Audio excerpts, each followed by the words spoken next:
Welcome, Facebook. Good morning. It's Thursday morning. You've made it to Thursday. Way to go, way to go, way to go. I have loved reading your comments on Facebook, and we have some great discussions happening right now in the I Love Kidmin Facebook group. As a lot of you are wrestling through summer plans and you're thinking about fall, and some of you are, there are some of you that are looking at a comeback, a regathering starting this Sunday. It's all over the map. There are some of you that are looking at a regathering this Sunday. Some of you, it's still so far off, you have no clue when it's going to be. Wherever you're at, I'm thankful that you are not alone. I'm super grateful for this community. Thank you for what you're doing every day to serve kids and families so well. Tonight, I'm going to jump on Facebook again. I wish I didn't have 22 other things to do, or I would just, I love talking with you all on Facebook like this, and you're so grateful that you listen. I'm going to jump back online tonight. We haven't set a time yet, so just be watching. Josh Denhart and I are going to come on, do another Facebook Live tonight to really talk through. We both have been going through the Facebook group and pulling out some common problems and challenges y'all are facing as you approach summer. So Josh and I are going to tackle some of those. I want him to talk some about his faith or his family VBS. We'll talk about that a little bit. That'll probably be about 8 o'clock Eastern time, 9 o'clock Eastern time tonight. So maybe I'll see you back on Facebook this evening. Remember, if you have a question, 833-792-6372. My first guest today is Jordan Davis. Jordan Davis is the real deal when it comes to kids pastors. Jordan was here at Kids Matter HQ not too long ago. We're able to hang out some. We had lunch at Jimmy John's. All right, good lunch at Jimmy. You introduced me, Jordan, to, I get the numbers confused. Beach Club. Beach Club. So good. You did, and I've gotten it quite a few times since with that avocado on there and that turkey. I'm getting hungry thinking about it. Yeah, definitely. I've had one this week already. Nice. I go to. I don't know anything different, really. Jordan has a lot of ministry experience. He's at a great church on, I guess you would say, the north side. Is it northeast side of Indianapolis? A church that I drive by a lot when I go to the Apple store or I go to Keystone Mall. And Jordan, I'm super impressed with how hard Jordan and his team of leaders at the church have worked over the course of the last month or two to really serve kids and families so well. If there's anybody that has hustled and worked hard, it's the man that you are looking at on the screen right now, Jordan Davis. Jordan, tell us a little about yourself, your family, your ministry background, the church where you're at right now. I know you're super engaged in the Facebook group, but I'm sure there are people who've never met you before. So tell us a little about who Jordan Davis is and about your family. So I've been in kids ministry for about 15 years full-time, off and on, part-time, full-time. I have 3 boys. So I have, my oldest is getting ready to turn 13 and nice 50 days. So I'm going through this, I feel like early midlife crisis of he's talking about cars and stuff. And I'm like, I have a teenager almost, and I don't do teenagers. I do kids. That's what I like. Yeah. And so then I have a 10-year-old named Caden. So Jason's my oldest, Caden's my middle. And then I have a 4-year-old named Josiah. And nice. My wife and I have been married for about 15 years. And so we've been kind of a few places in Kentucky, West Virginia, Oklahoma doing kids ministry. And we're at a place now where just great church and really just plugging away. We filmed our VBS yesterday, so we're heading to VBS and trying to figure out this virtual world like I know so many other people are too. Now, what do you mean you filmed your VBS? Talk to us about what. We started filming our stories, our intros, outros, and trying to, so we're going to go, so our VBS was scheduled June 8th through the 12th before all this pandemic stuff happened. And we really fought through the decision of, do we push it back and hope we're back to normal and really feeling like we need to do this for our community. And so we're taking it to a lot of our missions partners, a lot of the inner city stuff here in Indianapolis, and ministry partners here are going to be able to air it. And so we're just feeling like we can do that now and try to get the most out of it and let people have it while they need some hope in the evenings. And then we're also started an idea of doing a preschool VBS in the mornings from 9 to 9:30. So we're trying it. We're early in the summer, and everybody can learn from our mistakes. How about that? I love it. What are you doing to keep your volunteers, stay in contact with your volunteers, keep them involved, keep them in the loop? I know you've got some good thoughts, and you've just been doing some good stuff with your volunteers. Talk to us about that. And I think that's one of the harder parts. Like, I think going into this, I thought that would be the easy thing. I thought engaging kids would be hard. Engaging kids is easy because they're looking for stuff, and parents are looking for anything we can come up with. Even an idea that we think of as stupid, they think is great. Engaging our volunteers is hard, especially for me. A lot of our church is an older church, kind of a split church, older church and then younger church.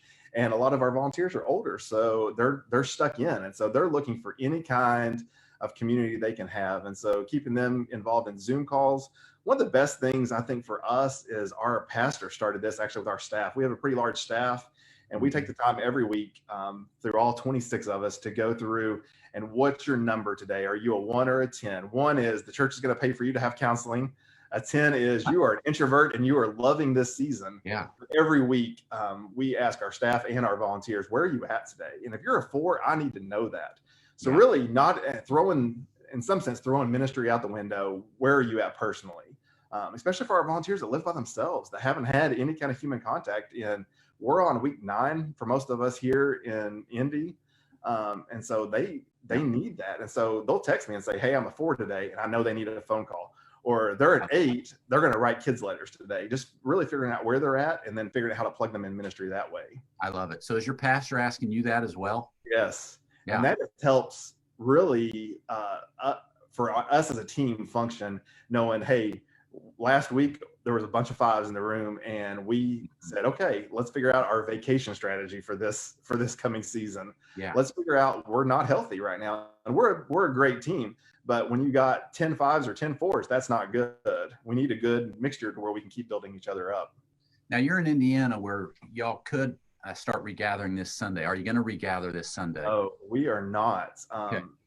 Kind of as we look at the CDC guidelines, as we look at things like that, we've just really struggled with the idea of, is it worth trying to make something work when we're not ready to make something work? Yes. That's something personally I've really been fighting of. We've had a really good engagement, very well, people are loving our resources we're putting out. And so really questioning, trying to force something that we don't have all the answers to. And I really, like I texted you this morning, like I really have had this thought this week of, why would I try to rush recreating the new normal when God hasn't released us from our current normal? And that may look so many different things for so many different churches, different sizes. But for us right now, the question is, do we have enough hand sanitizer, enough cleaning products? Practical questions for multiple services on a weekend. If we're going to try to keep at whatever capacity percentage we have to have, if we need 8 to 10 worship services, we're trying to force something. Can we do it? Can we do it for the long haul? Do we have, like we said, cleaning products for 90 days? We all know as kids are not going to social distance. So how do we do that? So I'm trying to think of more things that I can do that are family gatherings that puts the parents in charge of social distancing than us trying to demand something. I love it. What do you think? How do you think your children's ministry at your church is going to change a year from now? How's it going to look different than it looked 6 months from now because of what we've gone through right now? I think we have to focus a lot more, even no matter how we've done family ministry before, we have to make sure that we're set up for, let's not say it, but this to happen again. And so we need to have a lot more family ministry focus. So when we come back, we're going to try to do a lot more, around the table, families putting themselves together, and also small groups, church-wide and kids-wide, of having that connectivity with a small group leader is so vital for a kid's life. It is. Friends, it is Jordan Davis. Jordan, next time you're in Indianapolis, not you, Jordan, but the next time you're in Indianapolis, Jordan would love to connect with you. Jordan is a networker. highly relational. He is an encourager. He's a hard worker, and he is an all-star children's pastor. And I'm super proud to be your friend, Jordan. What would you say? One last question before I let you go. To a children's pastor, or someone that's watching this video, either right now live or you're going to watch this later, what would you say to someone who's just feeling discouraged, overwhelmed? I've got way too many plates spinning. Just speak a word of encouragement or life over a kid's pastor today. What would you say? I would say just try to be you. I think for the first so many years of my ministry, I tried to always mimic somebody else, and that will put you in a bad place really fast. Yep. And you can't do what we're doing. You're not us, and that's not size of church. That is, you're not me. I'm a fun, creative guy. I am no administration, so I have to have two people be administrators for me at my church because that's not who I am. And so, surround yourself with your weakest attribute about yourself. Surround yourself with those people and just be you and figure out who you are for the church. Stand out, stand up for Jesus alone in that sense of do what you do. I love it. Jordan, thanks so much. Thanks for being here. And Yep. Love the brick background too. Thanks. That's not a Zoom background, is it? That's legit. No, not. Yeah, I love it. All right. Hey, thanks, Jordan. Appreciate it. Appreciate it. That was Jordan Davis. Find Jordan Davis in the I Love Kidmin Facebook group. If you haven't, send him a friend request. He's an awesome kids pastor. We've got some more guests in the queue here. And if you have a question, text it to 833-792-6372. My team is watching those texts come in. Thank you for sending them. 833-792-6372. We are going to hear from Dave Ray with Doorpost Songs here in a few moments. Also, Martijn Van Tilborgh. Martijn and I, about 6 years ago, 5.5 years ago, Martijn and I had a discussion on the phone one day about a program for kids pastors where they could earn a diploma in children's ministry. And what's up, Martijn? Hey. You remember having this phone call, dreaming up an academy? It was kind of insane. It really was. Fun. It really was. We spent a couple hours one day and a couple hours the next day and kind of blueprinted it. And if I remember right, wasn't this like in July? It was this summer because we launched that first Kidmin Academy class like in September. I think we brought it up first. I think we started talking about it in July. Yeah. I remember saying, hey, listen, when I look at the children's ministry community, we all need training. We all need to be equipped. We all need to learn from others. And when I looked at the children's ministry community, there were really only two options. It was the high level, high threshold, expensive, high commitment, 4 years college track, like the seminary style. Yeah. Which there's nothing wrong with it. It's just not for everybody. And then there was the School of Hard Knocks that most of us went to. Right. Yeah. And I said, what would happen if we created something that's flexible, that's done online, it's affordable, and it equips children's pastors to do a better job? And that's kind of how the conversation started. And we went back and forth over the next few months. And then at one point, I think we decided, I think it was September, because I remember we had like a 40-day window. So if we can find 50 students in 40 days, we're going to do it. Yeah. And, we had 50 students in 5 days, which was kind of crazy. It really was. And since then, I can't believe how fast these 5 years have gone by.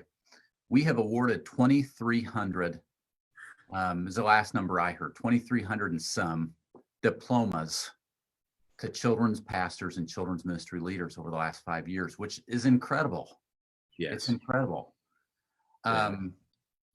Kidmin Academy is, and I asked Martijn to jump on here with me to talk about this. And also I want to talk to you briefly about MegaCon and our plans for 2020 and 2021. Kidmin Academy is a 12-month program where you can earn a diploma in children's ministry. Now, you do have to work for it, but it's minimal work. We really created Kidmin Academy for people who are they already had a job, you already have a family. It's about 2 hours a week, some weeks 3 hours a week, 2 or 3 hours a week. And if you successfully complete the work,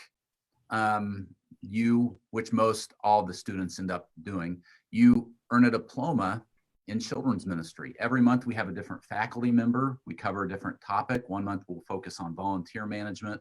1 month we'll focus on interpersonal skills. 1 month we'll focus on early childhood. 1 month we'll focus on special needs. 1 month we'll focus on preteens. We spend an entire month on worship.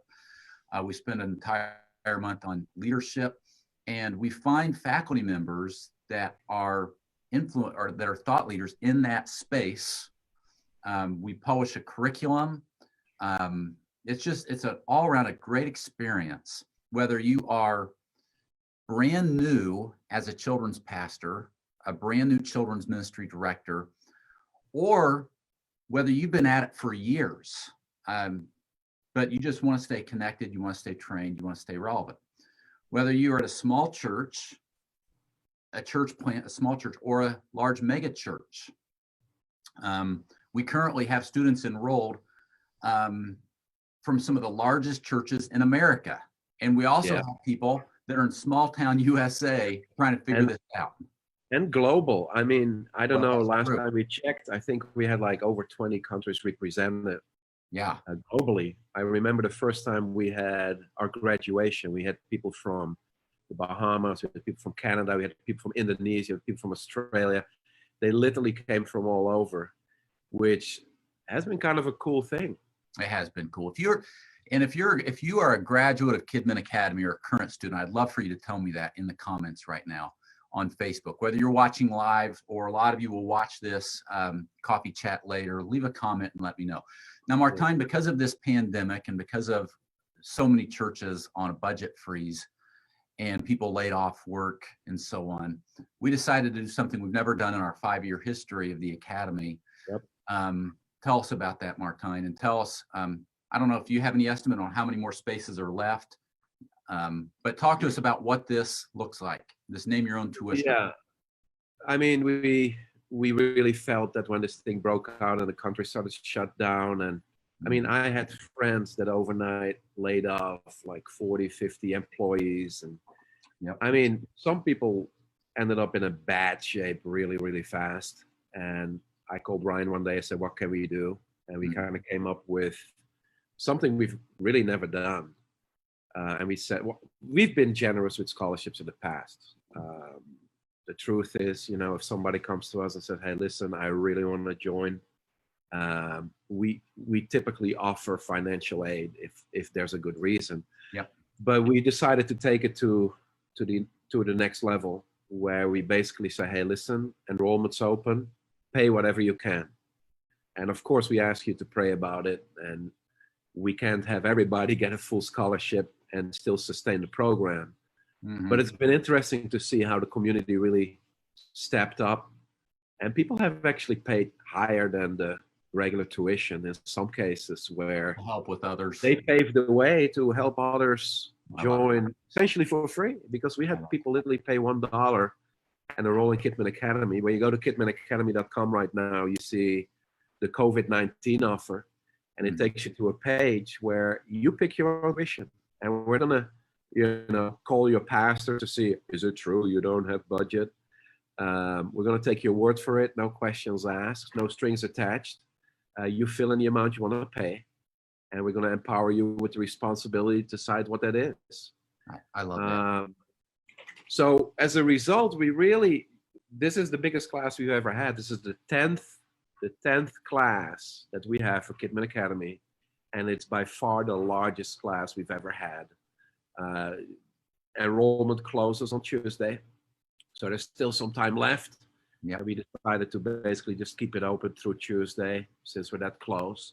Gotcha. And then we're going to reset the tuition price to what it is, which is $2,000, like $1,999 if you pay up front, or $199 a month. Yep. For the next enrollment period that happens in the fall. But there's still a chance to do it, and I would benefit from it, because sometimes I teach the ministry innovation module at Kidmin Academy, which, those who know me, I like to talk about that topic. Mm-hmm. We need to rethink what it is we do, why do we do what we do, and is there a better way to do it?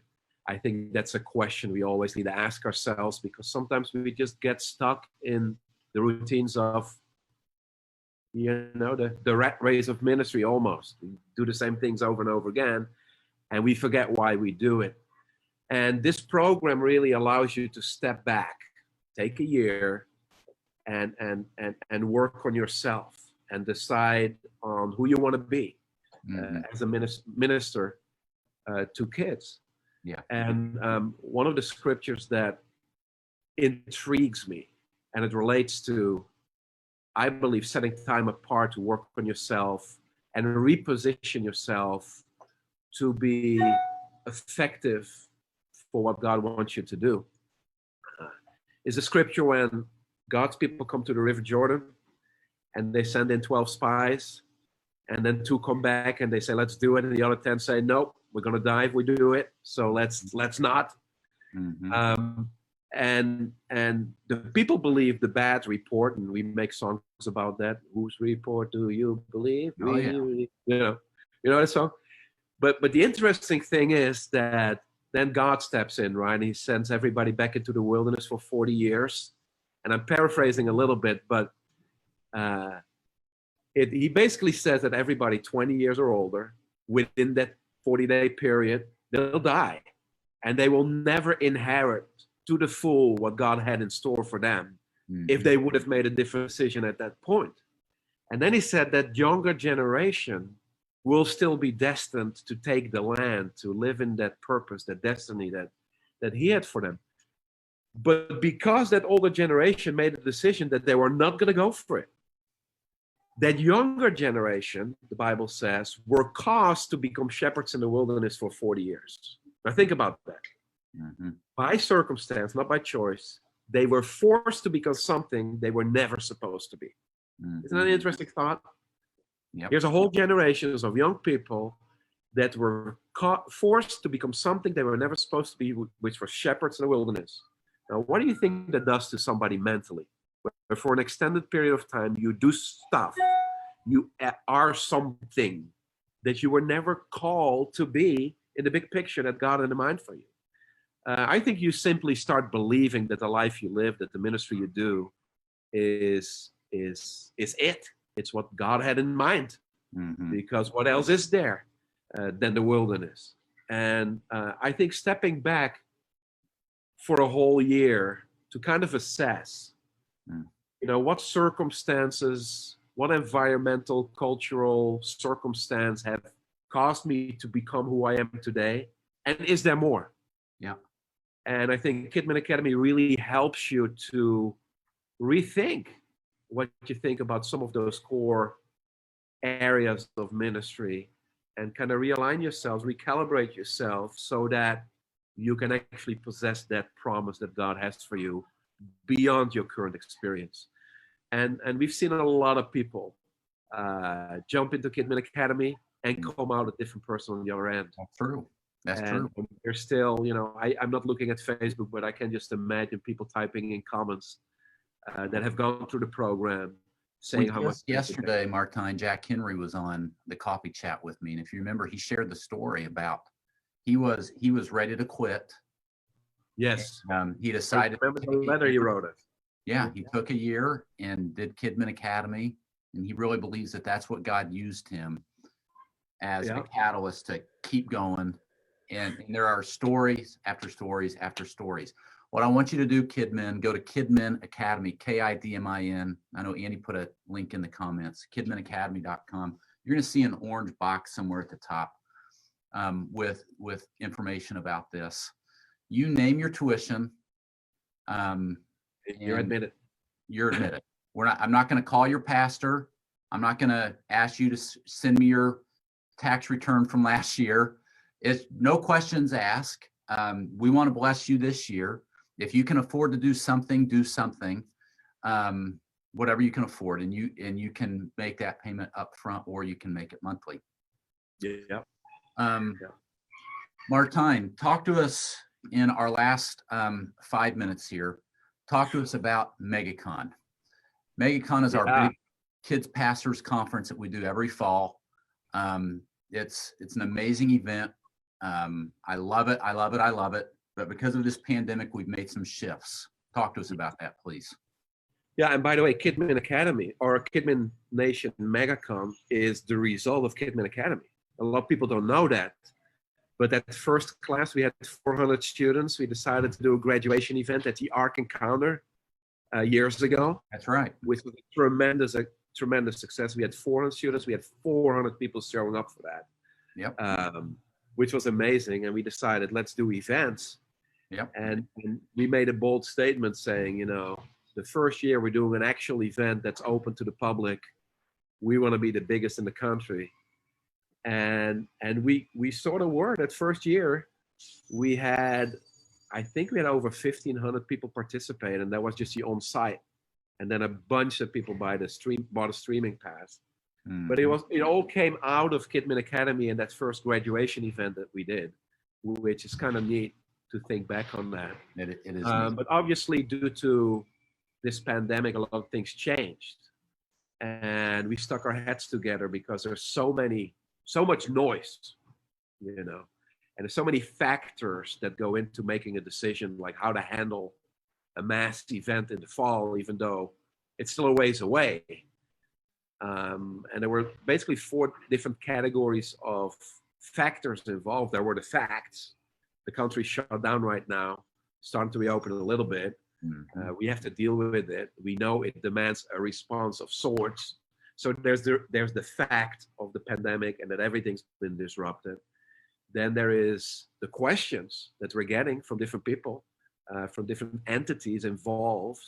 Mm-hmm. You know, questions about, you know, will people even show up? Because what's the policy of that church? Yeah. Because every church has a different policy. Yeah. So even those, you know, 800 tickets we did sell today, will these people show up? What will a no-show rate be like? What's the social distancing guidelines? There's a lot of questions. And then there's the opinions. You know, there's the camp that says, don't worry about it. You know, people use the word hoax or whatever. Yeah. This is all exaggerated. We should just get out there.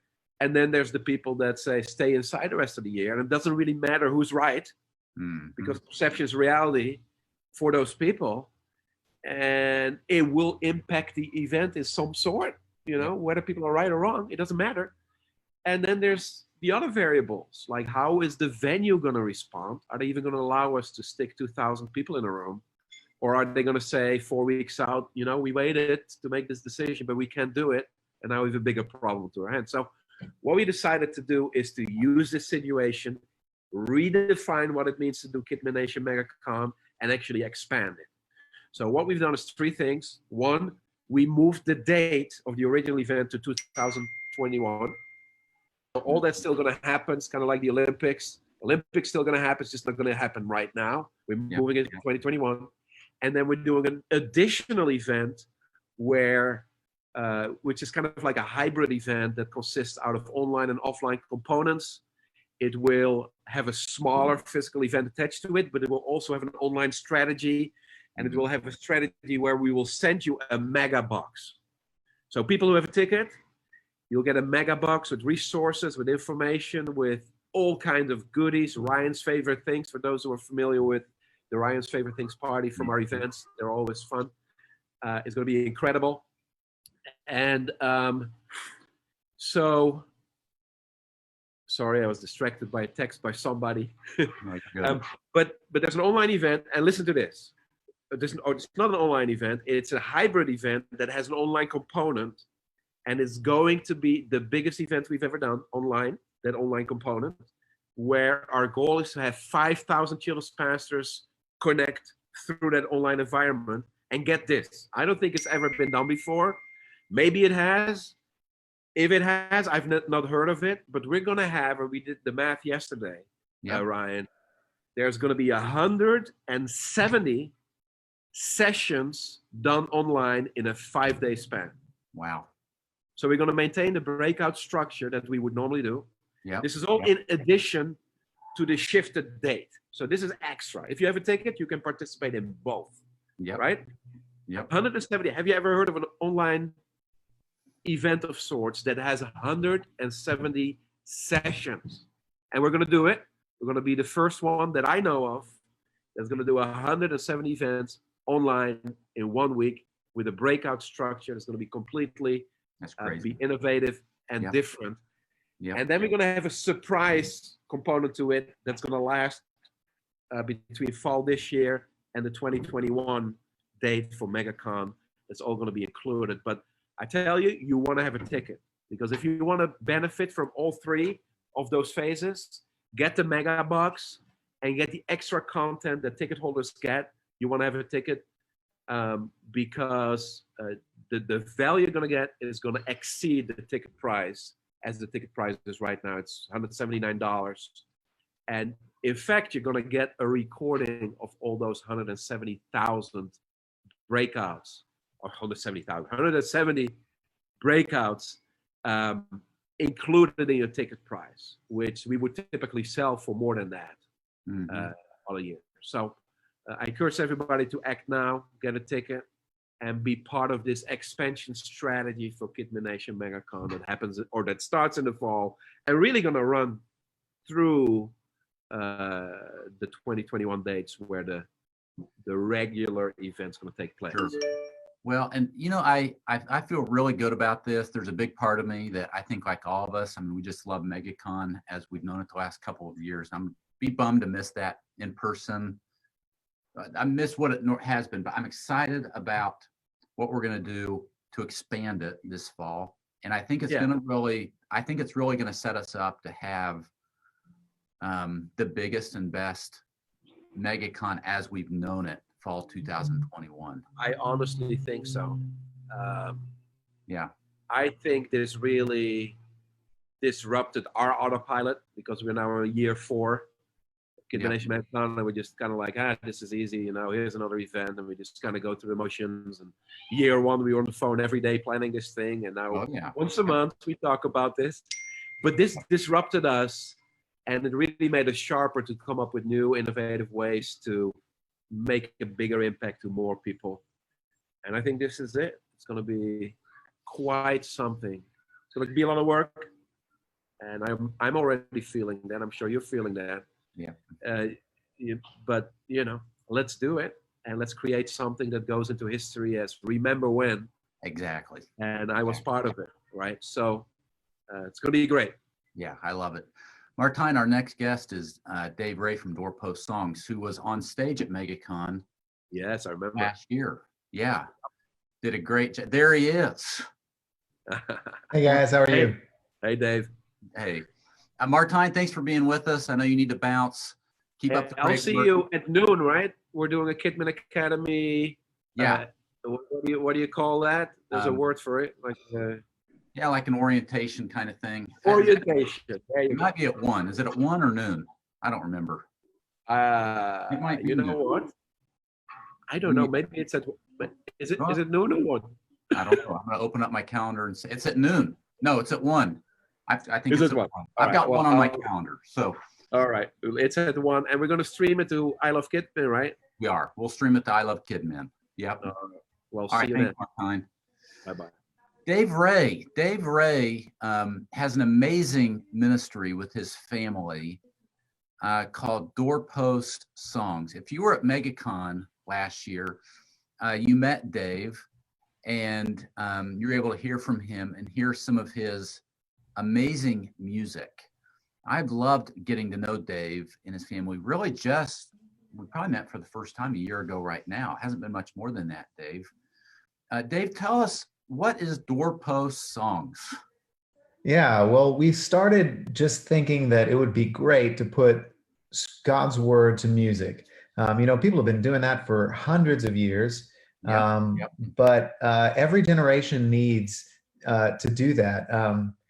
And it's a great way to get God's word into our hearts. And as we journeyed along, we realized that the bigger need is not just for some songs. The bigger need is for a paradigm shift for parents where they can start opening God's word with their kids. Yep. And so we started to think about how can we help facilitate that?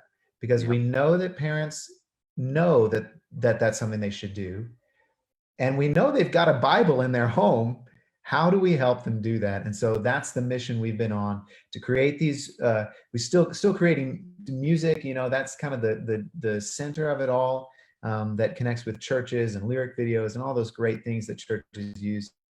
But then how do we help church leaders train their parents and reach out to parents specifically to get them to open God's word with their kids? I love it. Love it. And at the end, I want you to talk about your website and what all's on there. First, you balance a church job.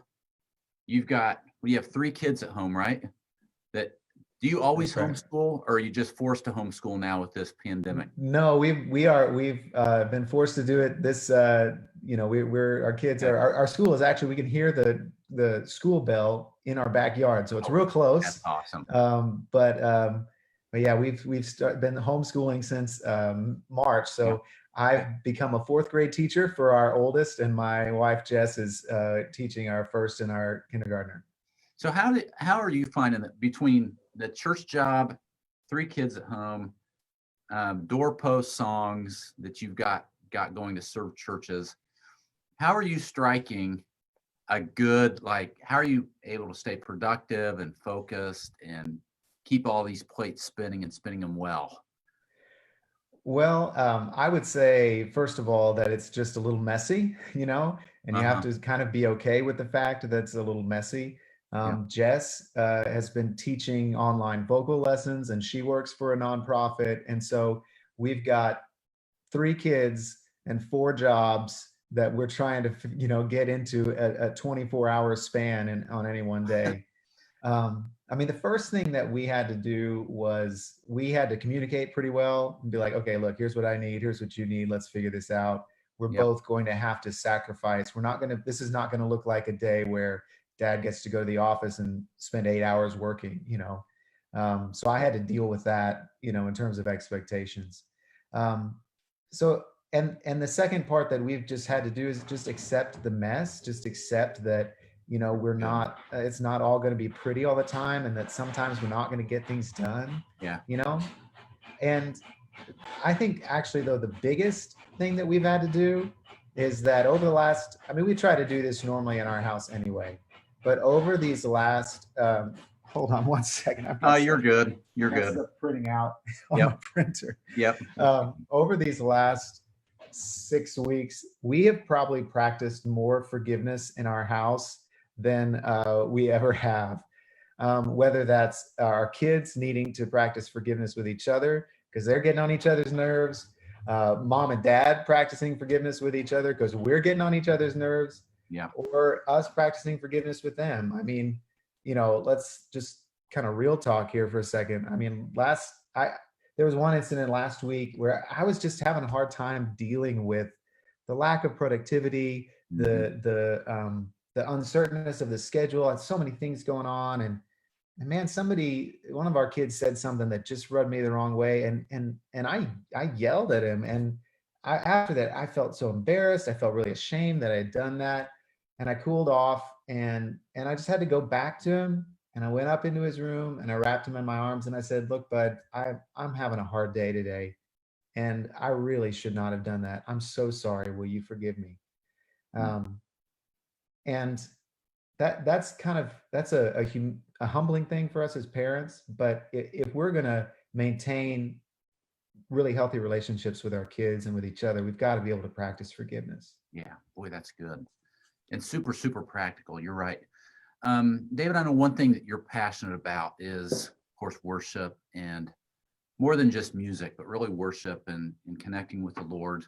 And it's evident in your Doorpost Songs ministry. What would you say to someone watching this coffee chat today that maybe just feels exhausted? They feel overwhelmed. Maybe they're, burnout. Maybe they just feel like, man, have had so much going on. I just really feel dry right now. What would you say to someone to really encourage them to stay refreshed and renewed What kind of word of encouragement for them? Yeah, I think we've all been there. I mean, I think anybody that has given their lives to ministry experiences that. And I had a really eye-opening experience hearing from a pastor at a conference recently who unpacked the section in John that talks about the vine and the branches. And I've always thought I kind of understood what that meant. But one of the things he said, and I have just treasured this and tried to keep this in the forefront of my mind since that time, is that God did not call us first to ministry. He called us first to intimacy. And that ministry is the outgrowth of that intimacy. And we get in trouble when our lives are all about ministry and not at all about intimacy with God. When he's talking about the vine and the branches, the fruit is the life of the vine pushed out through the branches. And if you're not plugged into the vine, you're not experiencing that life. You're not getting that life, and the fruit that you want in your ministry is not. You're not going to find it. And so I've tried to, we all need to recenter ourselves on that, like every day, every week. And that's something that I've tried to keep in the forefront when I feel burned out, stressed out, when I'm not sure if I want to go on. I got to be reminded, like, God, first and foremost, didn't call me to be a worship leader or to write children's songs. He called me to know him and get plugged into him. And that's where our source of refreshing is. I love that. I love that. You're exactly right. Now, David, in our last 2 or 3 minutes here, take a minute and talk to us just real practically about Doorpost Songs. What, I know you hit at the beginning what it is, but what do these children's pastors and Kidmin leaders out there need to know about Doorpost Songs? And how can your ministry serve them right now during this pandemic, as everybody is Zooming and live streaming? And then as we start to come back and regather, how can you serve them in the months to come? Yeah, we've tried to do a few things to help out churches and children's pastors and families during this time. We create a family worship guide with every one of our albums that tries to take parents, show them how to have a family worship moment at home, and then use the songs, use the scripture to have a brief 10 or 15-minute family worship time. Ours usually happens right around our dinner table. So it's really easy and simple. So we've got these family worship guides. And what's so interesting is that, this pandemic has made now instead of worshiping at our church, we all worship at our homes. And so these guides are really helpful. And we've made our Promises Family Worship Guide free, the digital copy of that. So that's a great resource for children's pastors who just want to help their families, have those moments together. They can download that digital family worship guide and send it out for free. Nice. We're allowing people to stream all of our lyric videos and hand motion videos. So if you purchase a video, you can put it in your online service. You can stream it on your Facebook feed, whatever that is. So you can do that just temporarily while this shutdown is going on. And one thing I am super excited about that we are right in the middle of is producing a brand new video series called Family Worship at Home that are these pre-packaged, ready-made worship sets with an introduction, a short teaching moment, and they are perfect for if your VBS is going online this year, or maybe it's been canceled and you're just looking for some way to connect with families. It integrates with a family worship guide, and so it's a perfect way for families to open God's word together at home, have a great time singing together and dancing together, and then for parents to have these moments with their kids. So we're working on that right now. It'll be out probably in the next week or so. That's exciting. And all this is at doorpostsongs.com. That's right, doorpostsongs.com. All right. Dave, thanks for what you and your family are doing to not only make a difference in your community, but also God has given you this passion to serve the church globally, and you're doing such a great job. And I can't wait to keep partnering in the months to come. Thanks for jumping on the coffee chat with me today. And for thanks, Ryan. Yeah, thank you, Dave. All right, well, friends, it has been a great coffee chat. This has been so much fun. If you want to talk about anything tomorrow, send me a text, 833-792-6372. The guests that I'm inviting in are really based upon the feedback that you are giving me on Facebook and by texting 833-792-6372. Can't wait to see you tomorrow at the same time for our next coffee chat. It's been fun. Can't wait to see you then. All right, goodbye. See ya.